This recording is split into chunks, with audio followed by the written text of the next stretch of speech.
یکی از خاطره انگیزه ترین با خنده‌دار ترین دوبلاهای گلوری.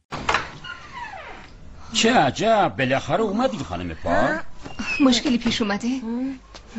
داش کار بدی کرده؟ خانم این بچه شما زلزله است، منو تو کلاس جلو همه دست میندازه. نه اینطور نیست. دروغ نگو پسر. خانم جان پونده رو گذاشته رو صندلی من. شما دیدین این کارو کرد؟ خب نه یعنی آره.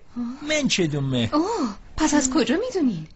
دوربین داشتیم ها. علیکی نیستش که اینجا دارش. ای خدا دیدی؟ ندیدی؟ واقعا ندیدی؟ تکون خورد اینهاش. ببین اینا اینجاست. وقتی میخواستم بشینم مدام دربوره من نمیدونم چطوری این کاری میکنه که قبل از حرکتش پوندی نبود، ولی تا خواستم بشینم یا پیدا شد. شما میگه اتفاقی بود؟ نه جان. برنی دستتو بکش. برنی چیشیه؟ این زلف کافن مقصره. شما و پسرتون میتونید تشریف ببرین، من واقعا عذر میخوام. آقا چیشون رو تشریف ببرن؟ مگه نمیدونه به کله کچل من میخنده؟ تو چرا حرف من متوجه نمیشه؟ مرد حساب دینه آگردی بود.